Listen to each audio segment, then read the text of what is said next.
Olá, boa noite, como vai? Vai bem? Começa nesse instante pela TV Pantanal, canal 22, emissora do Grupo Gazeta de Comunicação, Rede TV, o programa Opinião, que hoje, nesta quinta-feira, dia 2 de maio de 2024, tem aqui a satisfação de receber mais uma vez, a secretária de Estado de Meio Ambiente, Maureen Lazzaretti, toda de rosa hoje, né? Comprou esse blazer lá em Maceió só para vir aqui para o programa Opinião, né? Ela celebrar, porque afinal de contas, o Loenberg fala, que conta, né? A Maureen é a secretária de Estado desse staff do glorioso Mauro Mendes, a que mais veio aqui, porque a gente convida, ela tem muito o que dizer. E é importante que esse espaço aqui é para isso mesmo, né? Aí eu estava falando do blazer dela por conta de que o programa Opinião acaba de fazer 4 anos. Eu até a convidei para que ela viesse na sexta-feira, que foi véspera, né? Porque o programa fez aniversário no sábado, mas no sábado não tem programa Opinião, né? Então a Maureen não podia, estava em viagem, e ela veio aqui hoje para a gente atualizar você sobre as ações da Secretaria de Estado de Meio Ambiente. E tem muito assunto, viu? Como sempre tem. E a gente vai trazer esse F5, né? Essa atualizada aos seus conhecimentos quanto às coisas do meio ambiente do estado de Mato Grosso, nesta noite aqui com a Maureen Lazzaretti. Olha só, antes de começar, rapaz, olha só, hoje é Dia Nacional da Ética, né? Não sei não. Estamos sabendo agora. Hoje é o Dia Nacional da Ética. É importante esse dia, porque é o Dia Nacional da Ética. A gente precisa de cada vez mais aprimorar a ética em todos os ramos, segmentos, enfim, no jornalismo, na política, nas ações de governo, enfim. E hoje, dia 2 de maio, é um dia mais importante ainda, que é o dia do aniversário da Beatriz. E eu, com todo o amor que há nesse mundo, dedico uma mensagem genuína desse pai que tanto te ama. Então, minha filha hoje, Beatriz Coelho, ela hoje completa mais um aninho de vida, e eu estou muito feliz demais por ter a filha que eu tenho. Então, um beijo do pai, não é? Minha branquelinha azeda, que eu chamo sempre, que o zeloso protetor, zeloso guardador, esteja assim, ó, seguindo você por onde você andar, por onde você for. É pelo menos aquilo que está escrito lá no capítulo 1, versículo 9 de Josué. Ele diz assim, forte, né, Gerson? Lá diz assim, ó, seja forte e corajosa. Não se apavore e nem desanime, porque o Senhor, o seu Deus, estará com você por onde você andar. Então, filhinha, o pai te ama e que... o pai te ama. Dito isso, feliz aniversário para você, tá? Que bom que você existe, você é, junto com seu irmão, que tem que falar dele também, né? Vocês são o resultado das minhas preces. Meu coração está em polvorosa, está em êxtase por conta da sua existência. Já falei isso hoje lá na Gazeta, o povo me chama de pai babão, mas é o meu patrimônio maior, não é? As minhas crias.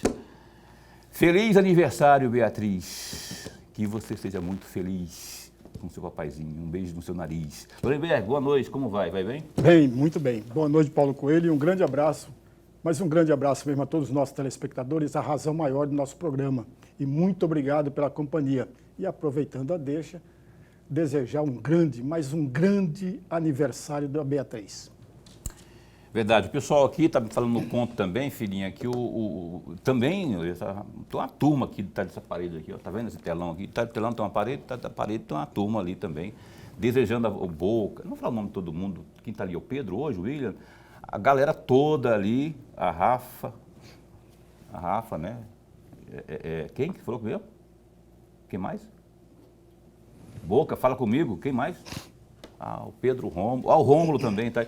Todo mundo aqui desejando a você, como fizeram hoje de manhã lá na Gazeta também, lá, Luciano, Daniel, todo mundo, feliz aniversário para você, viu? O pai te ama muito.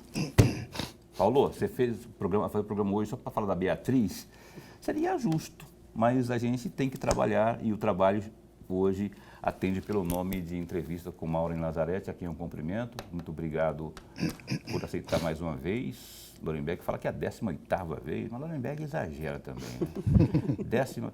Enfim, o programa tem a satisfação de receber você aqui mais uma vez, viu, secretária? E eu vou perguntar sobre o CAR digital, porque o governo fala com muita ênfase, com muito orgulho e com muita expectativa de que agora as coisas vão dar um salto em termos de qualidade e segurança no atendimento aí, o cadastro ambiental rural digital. Como é que está isso hoje, a implementação dele, como é que está a execução dele, enfim. Boa noite. Boa noite, Paulo. Boa noite, professor Lorenberg. Boa noite a todos os telespectadores do programa Opinião. Eu quero primeiro aqui fazer coro e dizer que eu estou de rosa para direcionar vibrações positivas para a Beatriz, parabenizá-la tá vendo, filhinha? pelo aniversário. Sempre me dizem que o rosa me faz bem, diz que faz com que o meu semblante fique mais positivo. Então agora, com esse feedback do Paulo, vou ter a certeza disso. É sempre uma grande alegria estar aqui no Opinião. Eu acho que eu quero pelo menos uma estátua, né? Uma estatuazinha assim. Ali, um troféu de cima. Foi da ideia. A secretária aqui mais atuante, mas eu fico muito feliz, porque significa que estamos prestando contas à sociedade, estamos contribuindo para que as pessoas possam ter uma opinião sobre a agenda ambiental e essa opinião pautada em informações corretas, qualitativas. É isso que a gente procura trazer aqui para a Opinião.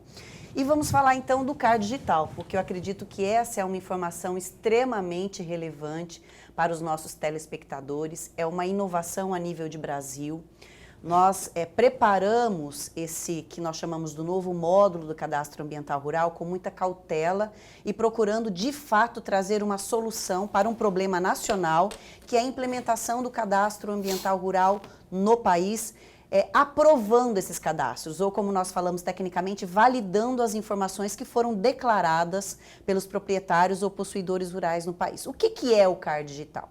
O CAR digital é um módulo que vai fazer uma validação automática dos cadastros ambientais que estão inseridos dentro do sistema SINCAR, que é o Sistema Mato Grossense de Cadastro.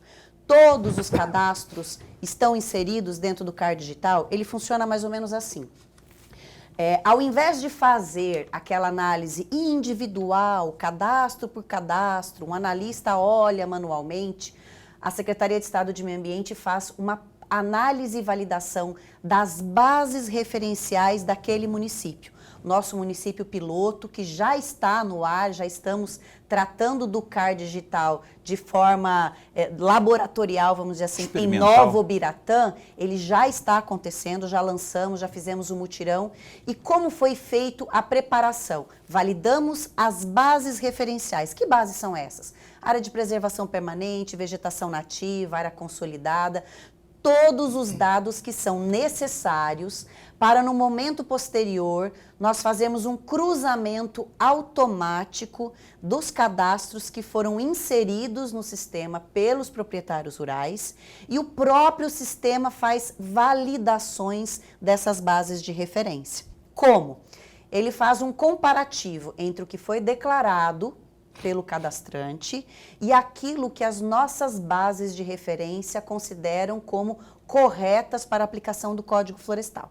Então, se o produtor rural lançou o curso d'água um pouco diferente do que nós validamos na base de referência, o sistema faz uma correção e prepara um novo CAR, uma nova base.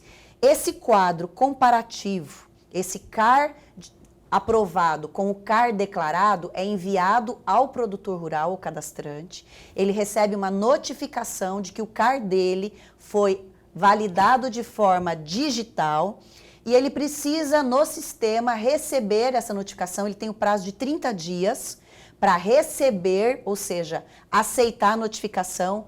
Quando ele aceita, vem o detalhamento da análise, um parecer. Ele pode ter 2 resultados. O primeiro, considerando o cadastro inapto, porque ele tem sobreposições com áreas protegidas, sobreposições com assentamentos rurais ou sobreposições maiores que 5 metros com outros imóveis rurais. Nesse caso, o parecer é considerando inapto e dizendo que ele tem que corrigir. Certo? Aí ele vai ter um prazo de 90 dias para corrigir.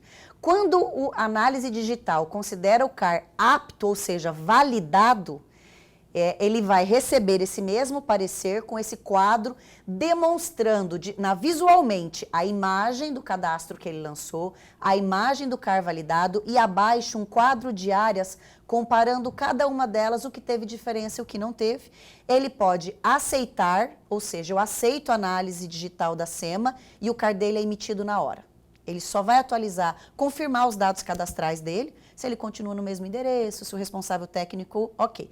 Se porventura ele não concordar com algumas daquelas análises, ou uma ou mais, que a secretaria informou, ele rejeita, ele é obrigado a justificar por que ele está rejeitando, e essa justificativa, ela fica transparente online para todos os órgãos de controle. E em quanto tempo que ela é analisada e a resposta dada com essa justificativa aí? É uma espécie de recurso, né? Ele fala assim, não concordo e tal, aí a equipe técnica da SEMA vai ter quanto tempo para avaliar e dar resposta? Ele vai para análise manual e ele volta para o lugar da fila onde ele estava, porque aí nós temos as filas por tamanho de imóvel, ele volta para ter essa análise.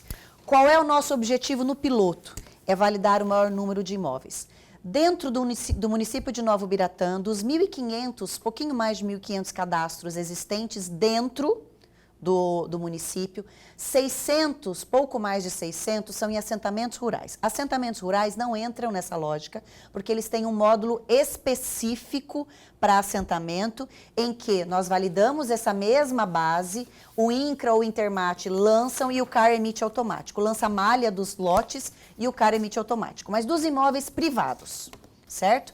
Dos pouco mais de 800 imóveis privados, nós validamos automaticamente 55%. Fizemos o mutirão de conciliação e lá os produtores rurais, no momento do atendimento, já faziam o aceite, a validação do cadastro. Então, agora nós temos nos próximos dias, de 20 a 24 de maio, um novo mutirão de cadastro ambiental rural em campo, no município de Lucas do Rio Verde, que vai congregar os municípios da região. Lucas do Rio Verde, Sorriso, Nova Mutum, Diamantino. Esses são os próximos municípios que vão ser lançados e o objetivo do governo do estado é que até o primeiro semestre de 2025, todos os municípios tenham a base de referência validada e o CAR digital seja lançado em todos eles. Quando lançamos um bloco de municípios, fazemos o mutirão do CAR em campo para auxiliar os produtores rurais nessa validação, na compreensão.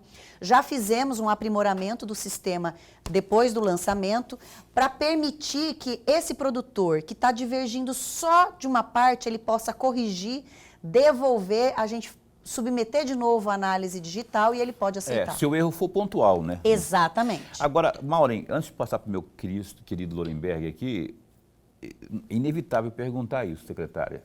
Esse sistema é confiável?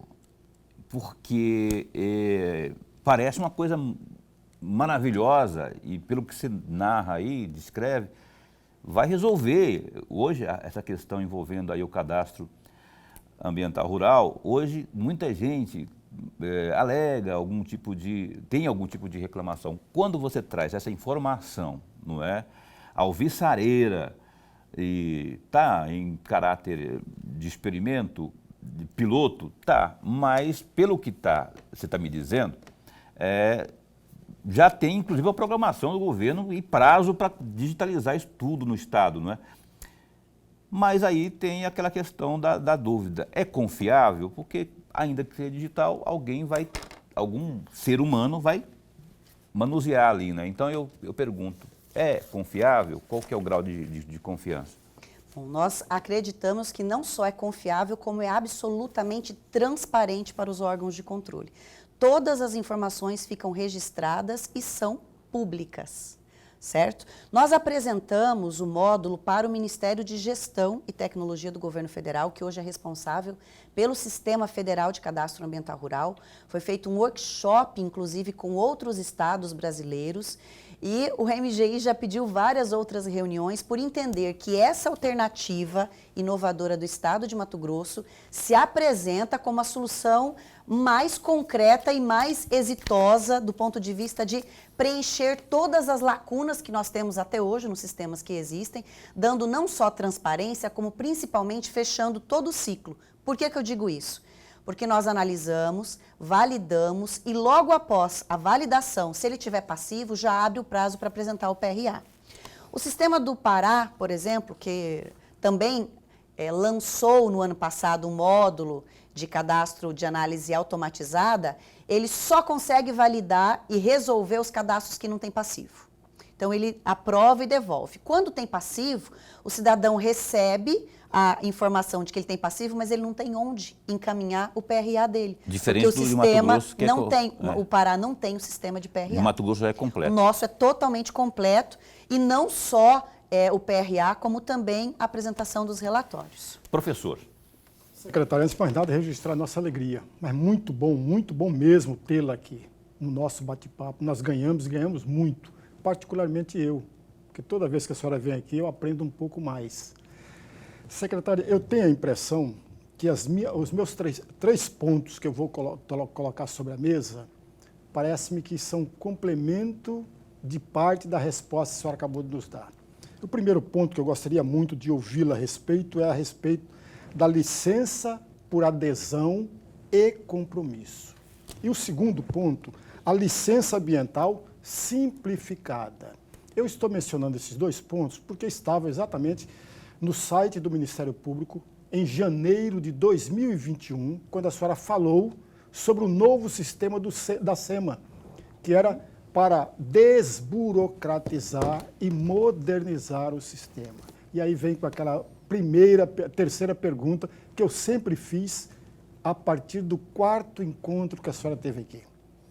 Desburocratizar para muitas pessoas é afrouxar, é ceder, é folgar. Significa de fato isso, secretária, ou não? E por quê? Eu adoro suas perguntas, professor, porque elas me permitem não apenas, talvez, compartilhar estratégias, mas também refletir da melhor forma de esclarecer a população de assuntos sempre polêmicos. Eu participei de inúmeras discussões da Lei Geral do Licenciamento e em todas elas, quando se fala de ter modelos de licenciamento mais simplificados, a pergunta que sempre vem associada é: vocês estão afrouxando a regra? Em verdade, nós estamos fazendo algo que deveria ter sido feito desde o início da exigência do licenciamento, que é compatibilizar o esforço da análise com o potencial poluidor do empreendimento. Por quê? Porque durante muitos anos, e eu digo isso com uma experiência de mais de 20 anos, e não só com a minha, mas com a de muitos colegas que criaram licenciamento dentro da secretaria quando ainda era fundação, por muito tempo o licenciamento foi só cartorial. O que significa isso? Eu olho o documento, se atender o documento é uma exigência enorme de documentação e a pouca atuação de fato contra o impacto no empreendimento. O que nós fizemos com a proposta da LAC e da licença ambiental simplificada é compatibilizar o esforço do órgão com o potencial de impacto ambiental do empreendimento. Por isso, esses dois ritos que são mais simples, porém não desguardados do cuidado ambiental, eles se aplicam apenas a empreendimentos de pequeno porte e de médio potencial, até médio potencial de causar impacto ambiental. Nós não temos nenhum empreendimento de alto impacto relacionado nas atividades passíveis de LAC ou de licença ambiental simplificada. E qual a diferença entre elas? A LAC é só de fato para empreendimento de pequeno porte e associado a ele um potencial poluidor pequeno, como é o porte dele. Só de fato para o pequeno empreendedor, para o pequeno produtor, para a pequena agroindústria, é para esses casos. Mas, diferente do que as pessoas imaginam, não é uma declaração pura e simples feita no sistema que automaticamente vem uma licença. Nós fazemos uma conferência.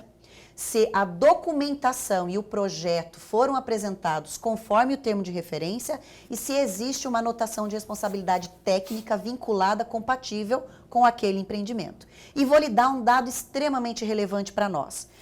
Nós previmos que faremos vistorias de monitoramento para verificar se aqueles empreendimentos estão de acordo com o que foi proposto.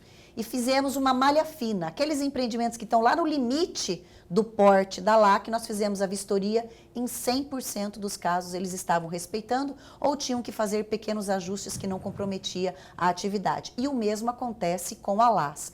Tanto que nós temos aí o funcionamento há mais de 3 anos desses empreendimentos e não temos nenhum caso de necessidade de judicialização, porque o modelo funcionou para a proposta de Mato Grosso, que é só compatibilizar o esforço com o tipo de empreendimento, e nos sobrou mais tempo para concentrar energia nos empreendimentos de alto impacto, reduzindo o tempo de análise e melhorando a qualidade.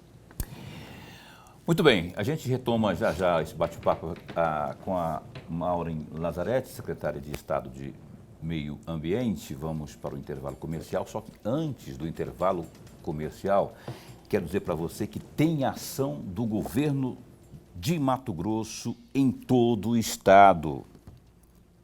E aqui na Baixada e também na avenida, né, temos a Avenida Córrego do Barbado, que está em andamento, tem máquina rodando e a obra já está bastante adiantada. Tem asfalto novo na Avenida Mário Palma.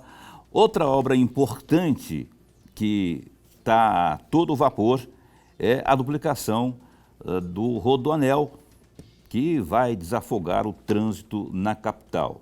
Tem uma lista de coisas importantes acontecendo. Escuta só, o governo do estado já começou as obras do corredor do BRT.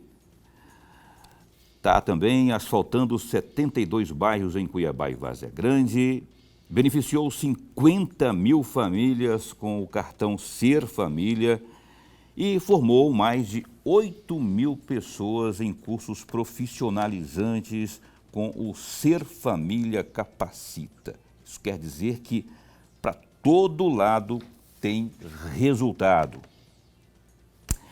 E é por isso que eu tenho orgulho de viver em Mato Grosso. Dado o recado, a gente vai para o intervalo comercial e volta no instante só.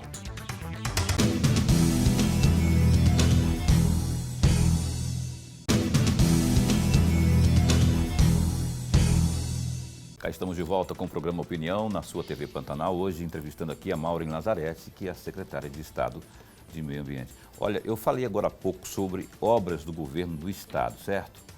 Pois é, só que eu não falei de tudo, rapaz. Tem um detalhe que eu acabei não falando, que vou falar agora, que consta também de todo esse pacote de obras que o governo tem feito aqui, o governo do estado de Mato Grosso tem feito aqui. Eu esqueci de dizer, rapaz, que é o seguinte, na saúde, falei de infraestrutura, falei de asfalto, e na saúde? Na saúde, o governo do estado está construindo 2 grandes hospitais aqui na Baixada, o Júlio Miller e o Hospital Central. E desde 2019 já fez 30 mil cirurgias, aí diminuindo a fila de espera. Aí sim, aquela frase que eu disse no final, e é por isso que eu tenho orgulho de viver em Mato Grosso. Dado esse recado, aí vamos aos destaques do Gazeta Digital, www.gazetadigital.com.br. Olha só, o presidente da comissão processante que investiga o prefeito Emanuel Pinheiro do MDB por possível prática de infração político-administrativa, ele está dizendo o seguinte, o vereador Wilson Quero, que é o presidente dessa comissão, para ouvir as testemunhas de defesa ele está fazendo algumas mudanças ali. A audiência estava marcada para sexta-feira, dia 3. A confirmação ocorreu após a orientação da Câmara Municipal de Cuiabá, por meio do Chico 2000, por conta do pedido da vereadora Edna Sampaio, do PT, de deixar a comissão processante. Diz o seguinte, abre aspas, seguindo a sua orientação e ouvindo o nosso jurídico e os procuradores da casa, é prudente suspender os trabalhos e não realizar a oitiva marcada para amanhã, para evitar possíveis irregularidades, fecha aspas, disse o quero nesta quinta-feira. Outro destaque também do Gazeta Digital, em entrevista nesta quinta-feira, o governador Mauro Mendes, do União Brasil, afirmou que o governo do estado vai se reunir com o prefeito Emanuel Pinheiro, do MDB. Porém, ele não estará presente. Mauro destacou que não quer encontrar o prefeito para ouvir, abre aspas, bravatas e mentiras, fecha aspas. Por isso, irá designar aí equipes técnicas para dialogar sobre os problemas da saúde da capital. O prefeito Emanuel Pinheiro formalizou o pedido de reunião por meio de um ofício encaminhado ao governo. Na sexta-feira, dia 26, ele publicou um vídeo no Instagram e propôs pela primeira vez que ele e Mauro se sentassem à mesa para buscar soluções para os problemas da pasta. Um dos assuntos a ser discutido é a transferência administrativa do Hospital Municipal de Cuiabá, o HMC, e também do São Benedito para o Estado. Mauro confirmou que recebeu o ofício. Aí ele continua assim, ó, abre aspas, fundamental que este diálogo seja feito com verdade, não com bravatas. E ele já começou mal, grava na rede social um videozinho, eu tive que desmenti-lo, tive que abordar isso num programa de nível nacional, falando para todo o Brasil. É lamentável isso. Agora, ele oficializou no final do mandato dele, aprendeu a agir corretamente. Parabéns, recebi hoje, no final do dia, e já encaminhei para a nossa equipe técnica, mas eu não vou me reunir com ele para ficar ouvindo bravata.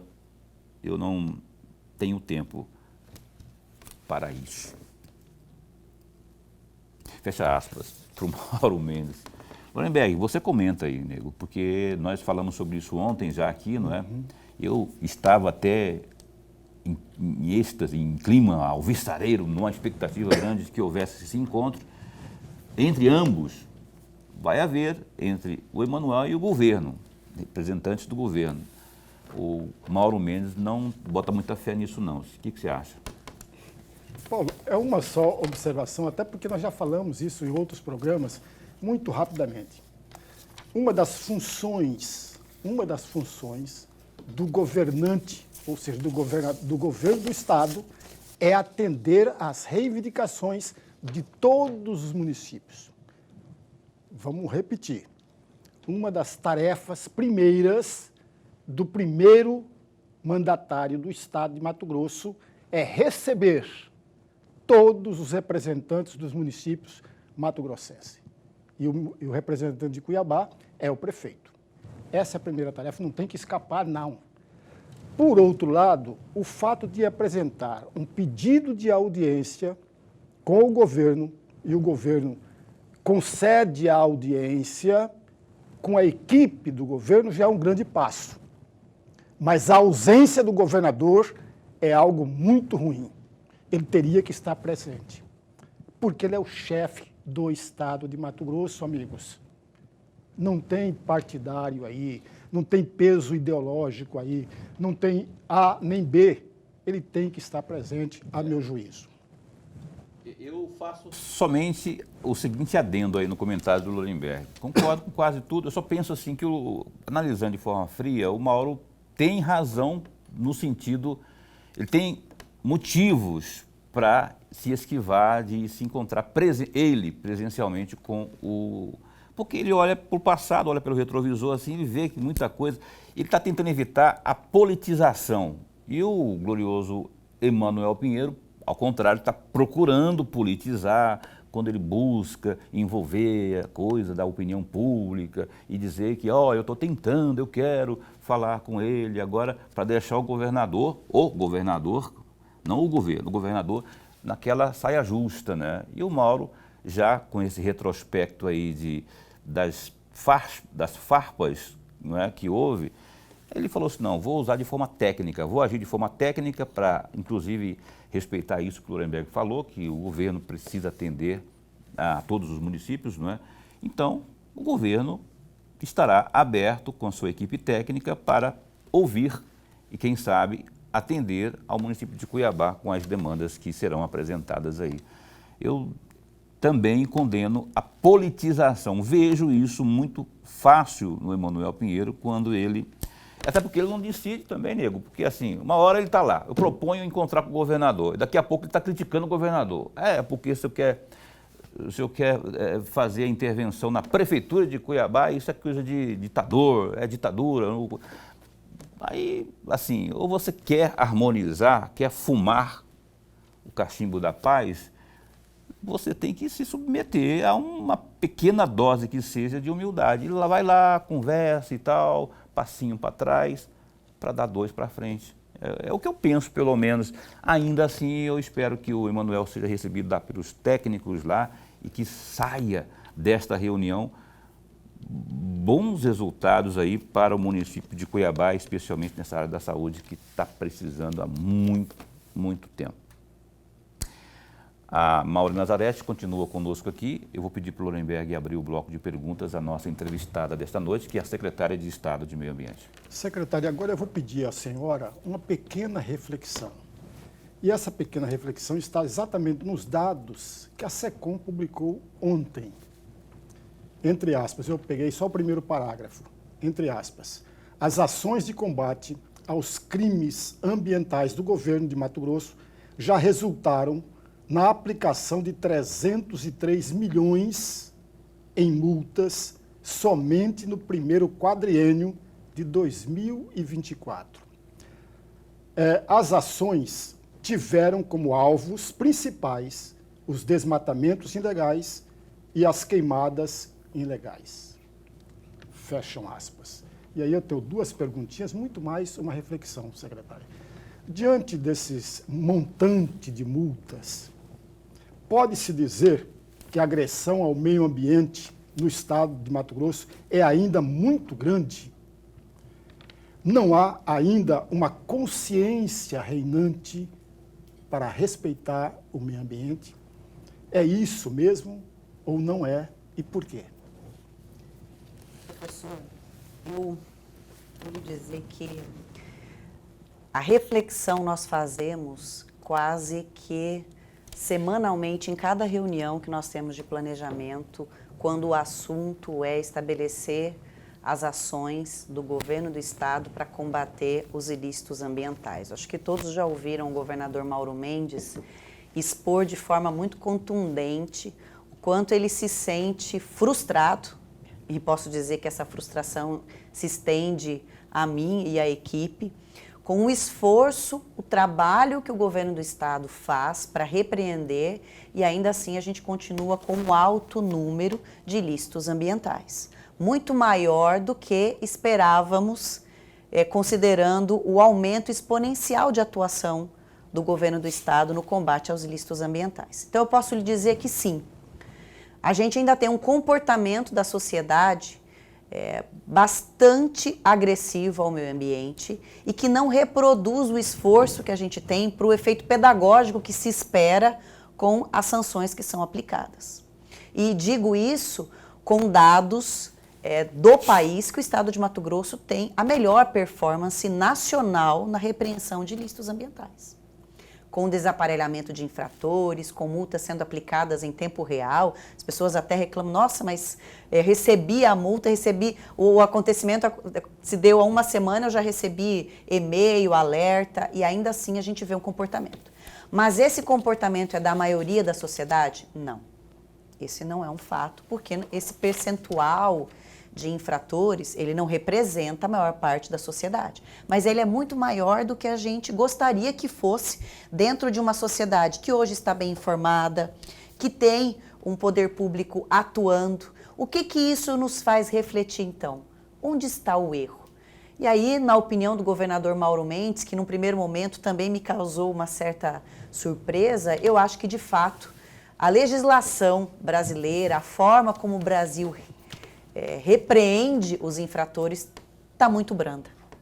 Não causa o efeito pedagógico, porque por mais que nós possamos autuar, embargar, fazer restrição de crédito, apreender maquinário, né, fazer todos os atos administrativos, há ainda uma sensação na sociedade da impunidade, senão eles não continuariam infringindo a lei, certo? Nós vimos isso no caso mais recente, que foi noticiado na mídia nacional no Pantanal, em que o infrator foi autuado, foi embargado, ajustou a conduta e voltou a praticar um ilícito ainda muito maior, porque ele não acredita na justiça. Então, acho que nós temos sim que refletir o que precisa ser feito a mais para que o poder público não tenha que gastar, como o estado de Mato Grosso, mais de 70 milhões num plano de combate ao desmatamento, aos ilícitos ambientais, e isso ainda ficar gerando uma espécie de indignação na sociedade, porque não gera o efeito prático. É isso aí. Vamos conversar mais sobre isso já já. Eu quero tocar nesse assunto, inclusive, desta situação inédita, né? Lá no Pantanal, do sujeito que espalhou o terror lá.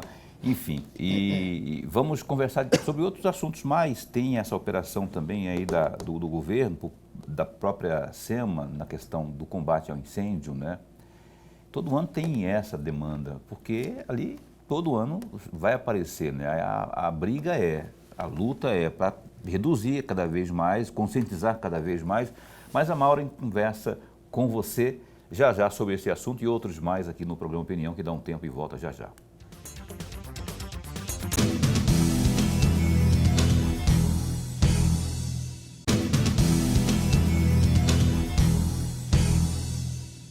Então tá, cá estamos de volta aqui com o programa Opinião na sua TV Pantanal, canal 22.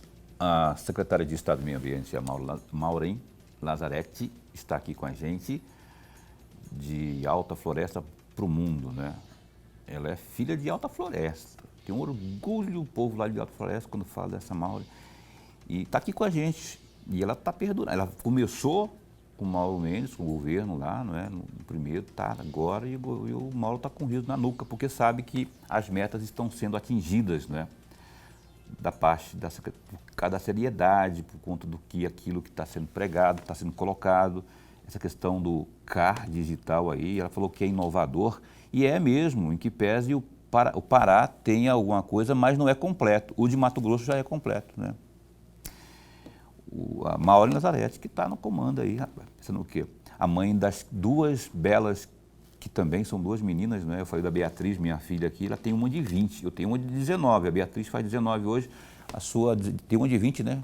Uma de 20 e uma de 12. A de 20 é o nome dela, é... Amanda. E a de 12? Paola. Paola. Maureen, a gente tem algumas imagens. Boca, tem umas imagens aí, vamos colocar aí para que a gloriosa secretária possa comentar aí que imagens são essas. Aí, ó, isso aí é o quê? Isso aí são algumas fotos, pode ir passando aí. É lá no Pantanal? Onde que é isso aí? Eu não sei se são... Vai passando mais até cair a ficha aqui, porque tem muita coisa que ela quando você se reconhecer aí, secretário, você fala, porque isso parece ser... É o nosso procedimento digital de lavratura de auto de infração, então as nossas equipes vão para campo com equipamento de drone, com notebooks, com as impressoras digitais, autuam e já entregam esses documentos ao infrator quando localiza ele em campo. Então, toda a nossa autuação hoje, ela está dentro do uso da melhor tecnologia, quando é necessário o apoio aéreo, tudo com o objetivo de materializar de forma consistente a infração, para que depois ela possa gerar o efeito pedagógico que a gente espera. É com essa aplicação da inovação, da tecnologia, que nós conseguimos ampliar e sermos mais eficientes na repreensão dos ilícitos e dos crimes ambientais, que tudo se inicia na atuação administrativa. A Secretaria identifica a infração, lavra os termos, eles são encaminhados ao Ministério Público e à Polícia Judiciária Civil para que eles possam, então, dar início às ações de reparação de dano e às ações criminais. Por isso, o trabalho da Secretaria hoje é tão importante para que a gente possa repreender os ilícitos ambientais no Estado. Pois é, e material humano aí? Eu sempre ouço o governador falar da questão do investimento, não é, em tecnologia, só que o material humano ele é insubstituível, não? Há que se ter, não é? Há que se ter. Evidentemente que com a tecnologia se ajuda mais, completa, não é? Todo um ciclo. Como é que está hoje de efetivo para fazer esse trabalho de campo aí lá na Secretaria? Bom, hoje a Secretaria não atua sozinha. Todas as forças de segurança do Estado estão engajadas no combate aos ilícitos ambientais, então atuam todos os órgãos da Secretaria de Meio Ambiente que exercem poder de polícia, a Superintendência de Fiscalização, as 9 regionais e as nossas superintendências que fazem licenciamento, porque elas também atuam dentro do poder de polícia da atividade licenciatória, os batalhões ambientais da Polícia Militar, e o Corpo de Bombeiros, quando a gente fala de utilização irregular do fogo ou algum acidente por produtos perigosos. Então, hoje, o contingente do Estado, a forma como nós administramos, envolve todos os órgãos de segurança pública e da Secretaria de Estado de Meio Ambiente. Nós precisamos repor servidores que se aposentaram, então nós temos um concurso para o próximo ano para a Secretaria de Estado de Meio Ambiente com o objetivo de reforçar essas estruturas e os batalhões ambientais também estão ampliando as suas estruturas com a abertura de novas companhias e o treinamento de policiais militares para atuarem especificamente na agenda ambiental. Lorenberg. Secretária, em 2022, na condição de suplente, depois assumiu temporariamente o deputado estadual Suelme Fernandes. Ele fez um requerimento 156 de 2022, fez um requerimento para a senhora, evidentemente, para saber informações sobre a morosidade nas análises dos pedidos de licença ambiental de operação para diamante e dos registros de licença para extração de areia e cascalhos. É claro que eu não vou pedir da senhora falar sobre esse requerimento, porque o tempo aí, provavelmente a senhora não deve estar lembrada. Mas eu gostaria de aproveitar exatamente essa deixa, secretário, para pedir uma outra reflexão. Qual é o processo de licenciamento mais demorado? É o licenciamento para garimpo ou é o licenciamento para extrair areia e cascalho? E a segunda questão, qual é o fluxo hoje, secretária, que se tem a respeito de pedido de licenciamento para o garimpo no estado de Mato Grosso? Pedi para você responder em 1 minuto e meio, por favor. Tá bom. Vou tentar ser o mais rápida possível. O licenciamento para atividade minerária ele é de alto impacto, independente de ser cascalho ou de ser diamante. A mineração como um todo é de alto impacto. Então, em regra, o licenciamento é trifásico, certo? Então, ele tem LP, LI, LO. Se for pesquisa mineral, aí é uma licença, mas quando a gente fala de extração, ele tem um rito trifásico. Se for um empreendimento de grande porte, ele vai ter um EIA-RIMA. Aí o rito é mais complexo, tem audiência pública, é um procedimento que vai durar em torno de 1 ano. Quando estamos falando do trifásico, 6 meses o tempo de SEMA. Aí tem o tempo que o empreendedor leva para atender as notificações, certo? Hoje, o tempo da SEMA, ele é inferior aos 180 dias que prevê a legislação estadual e a federal. E também é menor que 1 ano em relação ao EIA-RIMA, o tempo de SEMA descontado o tempo do empreendedor externo.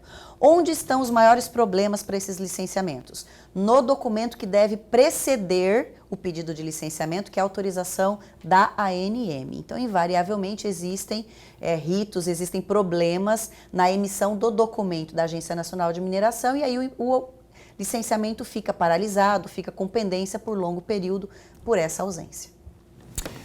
Eu citei agora há pouco, o Lorenberg fez menção, aliás, você fez menção, secretária, àquele caso lá, né, triste caso, lá do Pantanal, lá daquele crime absurdo que, da parte da SEMA, já foi tudo startado que tinha que tomar de providência, ou como é que está o acompanhamento disso? Porque ali suscitou uma multa forte, não é? Isso, falar em dinheiro, se esse dinheiro cai nos cofres, dá para fazer muita coisa. Como é que está isso? Nós tivemos, quando isso foi levado ao conhecimento público, nós tivemos uma emissão de uma decisão judicial, porque a parte administrativa que cabia ao órgão, ela foi feita com a materialização de toda a infração. No entanto, considerando a gravidade, o que foi solicitado pelo Ministério Público é a prisão do infrator e medidas cautelares para evitar que ele continue praticando ilícitos, porque nós demonstramos que ao longo do tempo ele é um infrator contumaz. Ele recorrentemente vinha praticando infrações naquela mesma propriedade. E o que nós temos de concreto, Paulo?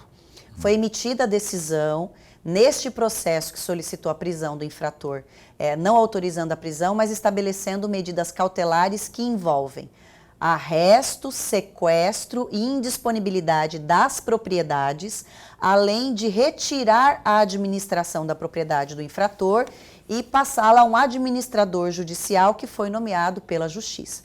Isso do ponto de vista das cautelares em substituição à prisão do infrator. A Procuradoria-Geral do Estado propôs uma outra medida cautelar solicitando o arresto e o sequestro e a indisponibilidade dos outros bens do infrator em relação a, vamos dizer assim, garantir a cobrança fiscal das multas que foram aplicadas, inclusive pelo descumprimento de um TAC, e também foi proferida uma decisão liminar na última sexta-feira, concedendo e determinando o bloqueio dos demais bens, dos ativos que existem em nome do infrator, não apenas das propriedades, como havia sido determinada pela Justiça num primeiro momento.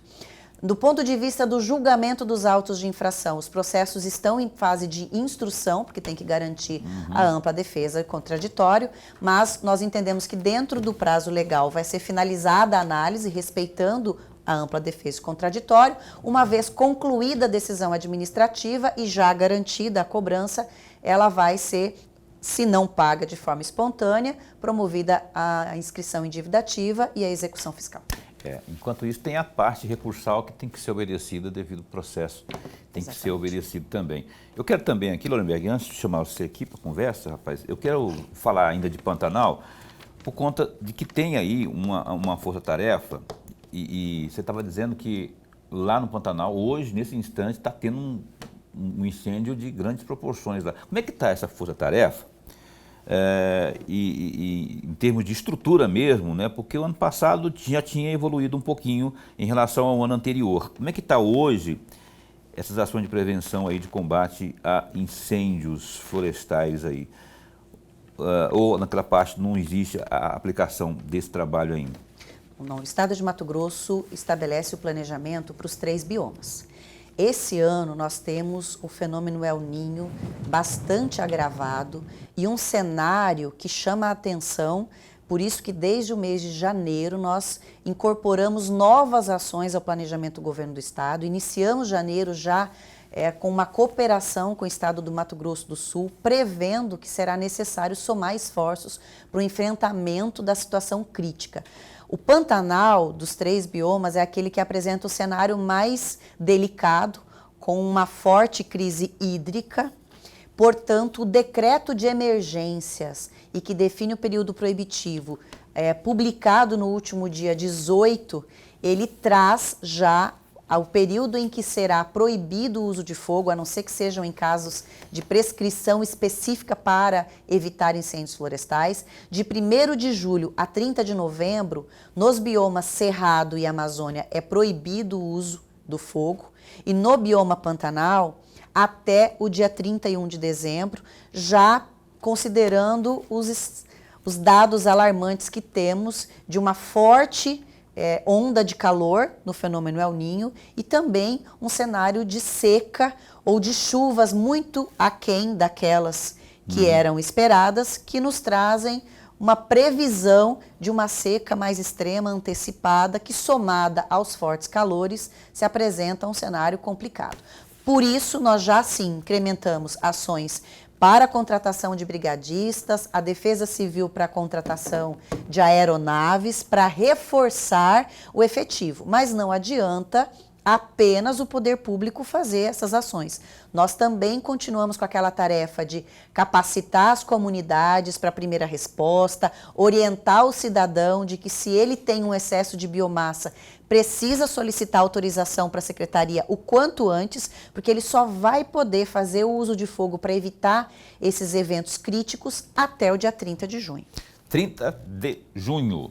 Está aí, portanto, a explicação da Maureen Lazzaretti. Só para dizer que alguém, mandar um abraço para a Juliana e para a Flávia aqui no grupo. Paulo, por que você não fala o nome do sujeito lá do Pantanal? Esse é o pecuarista Claudeci Oliveira Lemes, tá bom? Eu havia esquecido de falar, mas é esse que é o alvo de uma denúncia aí lá do Ministério Público, né? Por desmatar aí 81 mil hectares. Nuremberg, por favor. Secretário, no dia 17 de outubro de 2023, a senhora esteve na Assembleia Legislativa, mais precisamente na Frente Agropecuária da Assembleia Legislativa. E naquela oportunidade, a senhora chegou de afirmar o seguinte, entre aspas, estão aplicando nas regiões do Guaporé e do Araguaia a mesma legislação que se aplica no Pantanal. E apesar de similares, possuem características distintas. Eu gostaria muito de ouvir um comentário da senhora a respeito exatamente desse trecho da fala da senhora. Bom, isso é baseado nos dados que nós temos e nas informações apresentadas por todos os órgãos científicos, inclusive a Embrapa, que ao nos subsidiar com as notas técnicas que se aplicam exclusivas ao Pantanal, deixou claro que elas têm fundamento científico para o Pantanal bioma e não para outras áreas úmidas que podem se assemelhar, mas têm características específicas que precisam ser estudadas e trazer um regramento compatível com as suas características naturais. Naquela oportunidade, a crítica que se fazia é de se tentar aplicar exclusivamente a lei do Pantanal para todas as regiões. E qualquer cientista que conheça um pouco as regiões vai dizer elas são similares, elas apresentam fatores semelhantes como o fato de serem áreas úmidas, mas elas têm estruturas ambientais, geológicas, absolutamente distintas. E eu disse isso em que contexto? No contexto de que o governo do estado, da mesma forma que fez com o bioma Pantanal, ele estava, juntamente com a Assembleia, prevendo estudos específicos para o Araguaia e para o Guaporé, com o fundamento de criar normas e regramentos baseados em dados daquela região. Porque somente assim entendo que nós seremos assertivos e traremos uma solução realista, concreta para essas regiões, que são áreas úmidas, áreas sensíveis, que precisam ser preservadas, mas que estas regras têm que estar atreladas às suas características. Pois bem, eu quero caminhar aqui para o final, encerrando o programa de hoje. Tem muita coisa para falar com essa mulher. Ela vem aqui, ela vai para o Maceió, viaja, aí só veio 20 vezes até agora, 18. 18 vezes. 18. Tem que vir assim todo mês para a gente falar mais coisas. Antes de encerrar aqui, secretária, a sua secretaria, pela informação que eu tenho aqui, não é? Cadê? Me puseram aqui a informação, já não está aqui mais. Aqui. Ah, está aqui. A sua secretaria, a SEMA, ela fechou o primeiro trimestre de 24, desse ano, 2024, fechou aí esse primeiro trimestre da seguinte forma, de atividades operacionais no âmbito da Operação Amazônia, com 99 operações realizadas em todo o estado, o que equivale, em média, a uma ação por dia. As fiscalizações aí tiveram como alvo, a gente até falou sobre isso já aqui, não é? Em sua maioria aí, o desmatamento ilícito, a extração ilegal de minério de uso não autorizado do fogo, para complementar tudo que a gente está falando aqui. Queria eu continuar, mas o Doribeu não deixa. Se ligar para ele agora, ele não vai deixar, né, Doribeu? Não vai deixar. Então, mas a gente vai deixar engatilhada aqui uma outra para um futuro não muito distante. Obrigado, parabéns. Eu sou admirador do seu trabalho, da sua competência, já falei isso antes. e esse espaço continua a posto para bem informar. Obrigada, Paulo. Obrigado, professor Lorenberg, a todos que nos assistem. Eu acho que a gente poderia fazer assim uma semana e teríamos assunto. Mas óbvio que o tempo é curto e eu fico extremamente feliz de poder estar aqui em mais uma oportunidade compartilhando informações que eu acredito serem relevantes para a nossa sociedade mato-grossense, prestando um pouco de contas, mas também compartilhando os desafios com a sociedade. Nós não conseguimos resolver todos os problemas no âmbito da Secretaria de Meio Ambiente, nós precisamos do engajamento de todos e eu espero que vocês façam bom proveito das informações que foram compartilhadas hoje aqui. Sim, sim. Eu vou perturbar essa mulher. Ela pensa que ela vai ficar livre da gente aqui. Eu vou ficar sempre perturbando assim. Ela fica meio brava, mas depois ela fica de boa de novo. Obrigado também a Maricele. Maricele está agora com você, né? Lá na Secretaria. Começou hoje. Nossa, hoje. A colega, eu conheço ela do tempo da Folha do Estado, lembra? Revelando minha idade aqui. Época da Folha do Estado.